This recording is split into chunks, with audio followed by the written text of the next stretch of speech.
आपसे मैं दो सवाल पूछूंगा। अगर आप दोनों का सही जवाब दे देते हैं तो आप जीनियस कहलाओगे। तो बताइए कि रावण ने सीता का अपहरण क्यों किया। आप सोच रहे होंगे कि लक्ष्मण ने रावण की बहन शूर्पणखा की नाक काट दी थी। इसी को बदला लेने के लिए रावण ने राम की पत्नी सीता का अपहरण किया, लेकिन आप गलत है। दूसरा सवाल, द्रौपदी का चिरहरण क्यों हुआ।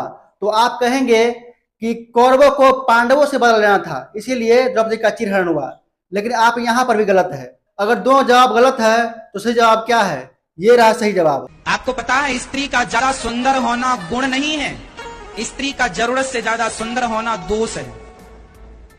हाँ या ना? नहीं समझ में आई? हम समझाते हैं। माता सीता का हरण क्यों हुआ? क्योंकि वह जरूरत से ज्यादा सुंदर थी। द्रौपदी की भरी सभा में साड़ी क्यों खींची गई? क्योंकि द्रौपदी भी जरूरत से ज्यादा सुंदर थी। तो आपने सुन लिया। अगर आप इस व्यक्ति से शिक्षा लिए होते तो आप जो है ना जीनियस कहलाते। जिस देश में ऐसे ऐसे गुरु घंटाल मन गढ़ंती बात करते हो, और उससे भी ज्यादा आश्चर्य की बात यह है कि जिसे हजारों लोग इस तरह से बैठकर लाइव देखते हो और लाखों लोग टीवी पर सुनते हो, उस देश का बंटाधार करने के लिए किसी और चीज की जरूरत नहीं है। समझ नहीं आ रहा है कि ये व्यक्ति कहना क्या चाहता है। अब क्या महिलाओं को सुंदर नहीं होना चाहिए, या जो महिलाएं सुंदर है उसके साथ अपहरण या चिरहरण होना चाहिए?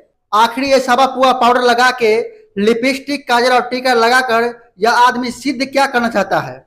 सोशल मीडिया पर यह वीडियो खूब वायरल हो रहा है। लोग अलग अलग तरीके से सवाल पूछ रहे हैं। लोगों के सवाल और जवाब काफी रोमांचक है, आपको जरूर सुनना चाहिए। लेकिन एक जरूरी सूचना, इस मदारी का पोल खोल रहा हूं। अगर आप इसके भक्त हैं तो भड़किएगा मत। मदारी का पहला पोल खुलता हुआ देखिए।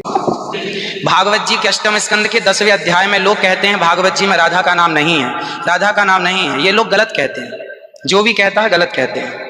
लिखा हुआ मैं आपको श्लोक दिखा रहा हूं। भागवत जी के 8वें स्कंद के 10वें अध्याय में श्लोक नंबर 40 है। लिखा है, उद्यता युद्ध दौरदंडई राधावंतो भटान मृधे। राधावंतो लिखा, स्पष्ट लिखा गुरुजी। ऐसा है, नाश मत करिए। आधावंत है, आधावंत में दौड़ते हुए, या संधि हो गई है गुरुजी। नहीं नहीं, ये गलत बात। आप जो है उच्चता उठाई आयुधों को लेकर के आधावंत। गुरुजी गुरुजी गुरुजी गुरुजी गुरुजी, हम तो आपके दास हैं। मत कीजिए ना। हमारे गुरुजी कहते हैं ना गुरुजी, इसका अर्थ तो सुन लीजिए, इसका अर्थ तो सुन लीजिए। अब जब राधा बता रहे हो, सुनिए सुनिए गुरुजी, इसका अर्थ है राधावंतो भटान मृधे। इसका अर्थ गुरुजी ने बताया हमें। हमारे गुरुजी, कोई गुरुजी नहीं बता सकता। हमारे गुरुजी कहते हैं बिल्कुल नहीं बता सकते, क्योंकि जब आप राधा बनाओगे तो सर्गे कहाँ जाएगी? गुरुजी। उद्यता उठाई ही गुरुजी, गुरुजी कहते, आप लोग इस मदारी पर विश्वास इसीलिए करते हैं क्योंकि आप लोगों को जो है ना इसके बारे में जानकारी नहीं होता है। और ये मदारी जो है ना वो गलती से मूर्ख नहीं बना रहे हैं, बल्कि जानबूझ के मूर्ख बना रहे हैं, और आप लोग आंख बंद करके इस पर विश्वास कर लेते हो। तो आइए देखते हैं कि सोशल मीडिया पर अनुराध आचार्य का ट्रोल कैसे हो रहा है। ट्विटर पर आलोक कुमार पांडे लिखते हैं कि सारे लुच्चे लफंगे कुंठित अनफट सब प्रवचन देने लगे हैं।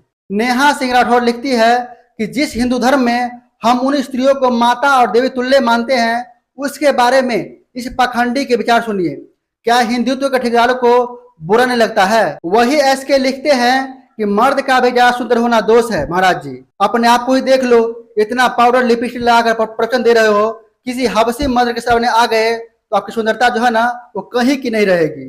राकेश जी आगे लिखते हैं कि दोष बाबा का नहीं है, दोष उन महिलाओं का है जो चुपचाप सुन रही है और मुस्कुरा भी रही है। महिलाएं चाहती तो उठकर जो है ना सवाल कर सकती थी। समझ नहीं आता कि जो महिलाएं अपने पति के सामने शेरनी बनती फिरती है, बात बात पर सवाल उठाती है, वो महिलाएं बाबा के सामने इतने नतमस्तक क्यों हैं? आशीष सिंह आगे लिखते हैं कि आप सुंदर है और स्त्री भी लगते हैं, बच के रहना। अंकुर जी लिखते हैं कि असली भावनाएं आहत करने वाली ये कर रहे हैं। हालांकि महिलाओं को लेकर फुहर बात जो है हिंदू तो बात ही सहन कर लेंगे, लेकिन अगर महिलाएं की बराबरी होती है तो दिक्कत होती है। आमिर खान के विज्ञापन में बराबरी की बात है तो दिक्कत हो गई। पलक अग्रवाल लिखती है, ये क्या बात हुई इनकी? सीता जी का हरण इसीलिए नहीं हुआ क्योंकि वो सुंदर थी, वो इसीलिए हुआ क्योंकि रावण को बदल लेना था।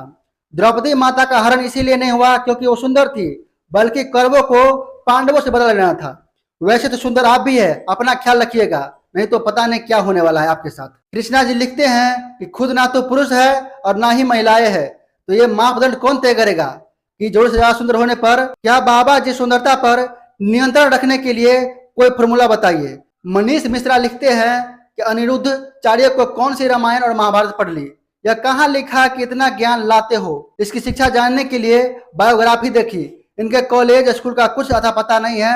ऐसे टुच्चे बाबाओं के कारण ही हिंदुत्व का मजाक बन रहा है। और शिक्षा का प्रमाण ये रहा, गुरु का नाम है श्री गिरिराज शास्त्री जी महाराज, स्कूल का पता नहीं है, कॉलेज का पता नहीं है, लेकिन धर्म से हिंदू है।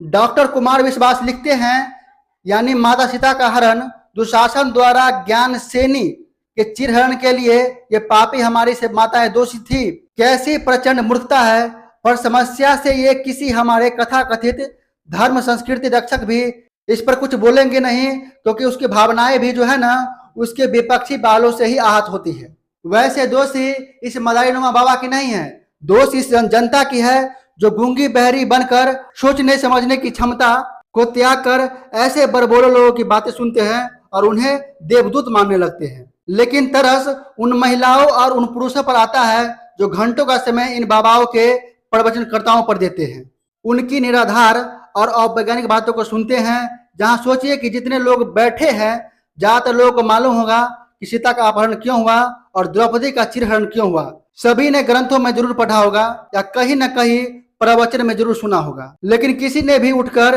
बाबा से यह नहीं पूछा कि आपको यह ज्ञान कहां से आया।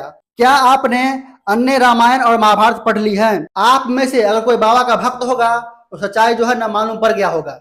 ऐसे मदारी नुमा बाबा पर आपका क्या राय है, कमेंट जरूर बताना। जय हिंद।